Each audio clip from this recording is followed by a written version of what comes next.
after delaying this review long enough, it's finally time to review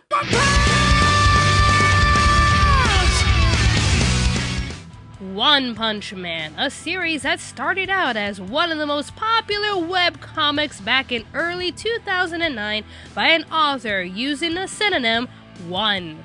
And here are some of the images from the original series. Seriously, the man couldn't understand all of the hype with how he drew the series. If anything, this gives hope to many starting artists who want to make their own series. Yeah, baby! You can do it! In 2012, the series got a digital remake illustrated by Yusuke Murata, the very artist who drew the popular manga series Eyeshield 21.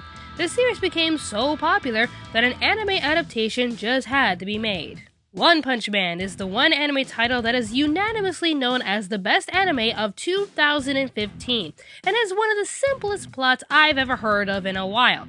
In fact, the plot is practically a question.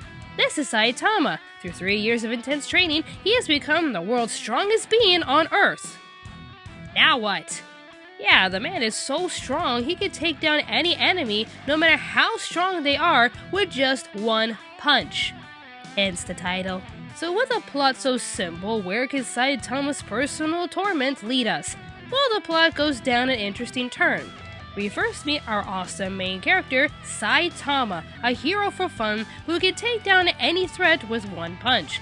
For a brief time, we do see Saitama's power in the most extreme and overly exaggerated moments. The cyborg you see here is Genos. I didn't think the anime world needed a hot cyborg shonen, but here you go, ladies! Genos wants to become stronger by becoming Saitama's disciple, even though he never wanted one in the first place, and we get the start of a beautiful friendship, until the plot changes into something different. And now for something completely different. Saitama notices that no one gives him any credit for his heroic deeds, so Genos suggests that the two of them should register under the Hero Association in order to become certified heroes.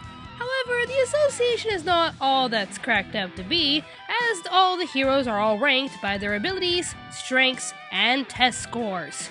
And from this point onwards, we turn our narrative from a story of an overly powerful superhero into a show demonstrating how flawed some systems can be, especially when they're impersonalized ranking operations.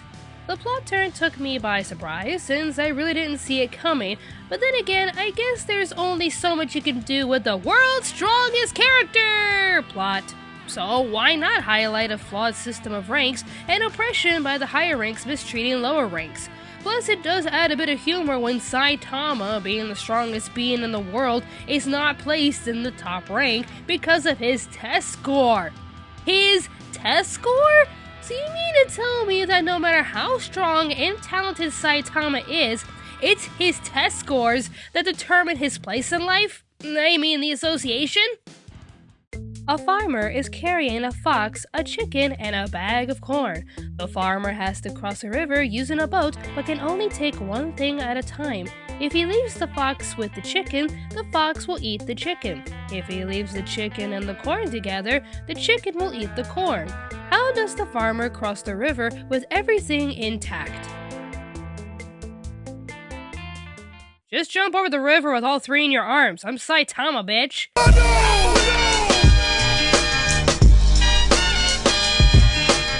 Is it sad how this reflects the faulty system of test taking and ranks? Especially for the American education system? Hashtag screw you, Florida FCAT. Well, with how strange the story is, at least it's carried out well with its characters, especially the one and only Mr. No Fucks Given Saitama. That's his name. No Fucks Given Saitama. I'm just kidding, that's not his name. It's funny how he says he's a hero for fun, but he also wants the recognition for all of his heroic deeds.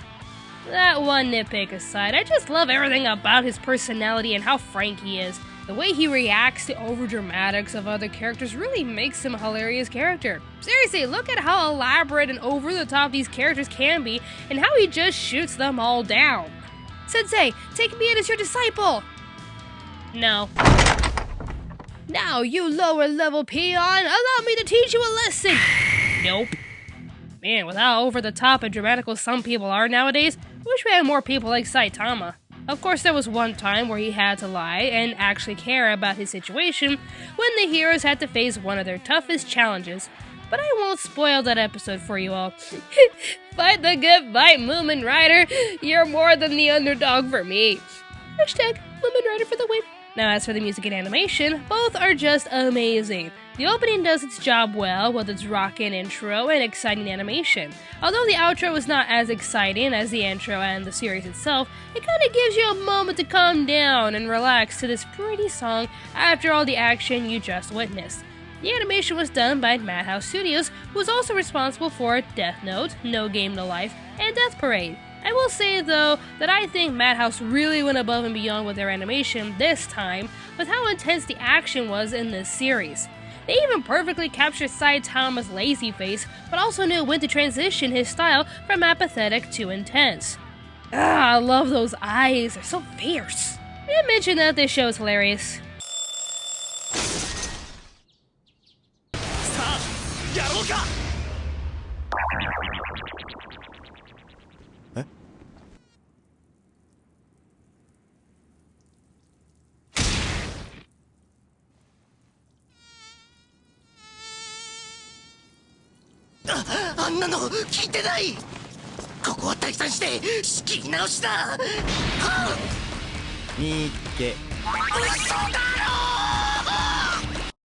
Yeah, it's pretty hilarious.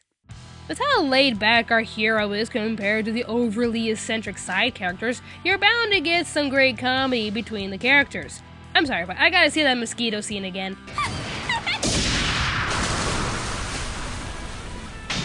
I just love that part to pieces. The one thing a lot of people comment on are all the parodies and references the series slips in there.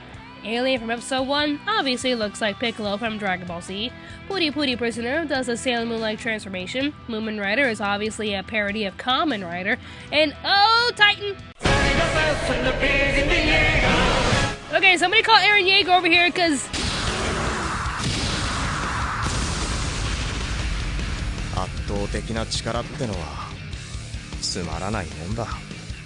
Never mind, he's dead. I would go over other awesome parodies and references, but I want to leave the rest for you guys to find. Happy hunting! With all the hype and praise this show is getting, does One Punch Man deserve it? I mean, why are you asking me? You watched our Anime Awards 2015, right? Right? Man, we gave this thing the best anime of 2015. So, yeah, it's that good. The story is pretty standard, but it does highlight a problem with ranks and tests in most societies. The one thing I always ask for to make the story unique is with its theme and characters. This is a show I believe can be enjoyed by everyone. Shonen lovers will love it for the action, while non-shonen fans will love how it rips into the shonen story norms. With how the anime parodies a lot of classic superheroes and anime tropes, and with how entertaining the characters are, I'd say One Punch Man definitely deserves its praise. If you haven't seen the show and have been wondering who the bald cosplayer wearing the spandex is, you should definitely check out One Punch Man. Available on Hulu, Anime Lab, Crunchyroll, and thanks to Viz Media, on DVD sometime in the near future.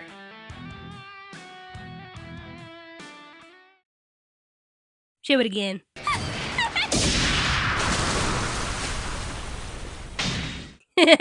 Mosquito go splat.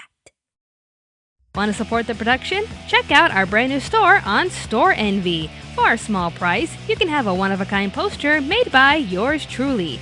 If you can only give a small amount to help us out, check out our Patreon page. Any amount you wish to give us goes towards our production needs, so anything you can give us helps us a lot. To keep up with the latest in Anime America stuff, follow us on Facebook, Twitter, Instagram, and even Tumblr. Be sure to like, favorite, and subscribe to Anime America for more awesome reviews and top 10 lists. If you're interested in anything in pop culture, be sure to subscribe to Pop Spectrum. Thank you all for watching, and stay tuned to Anime America.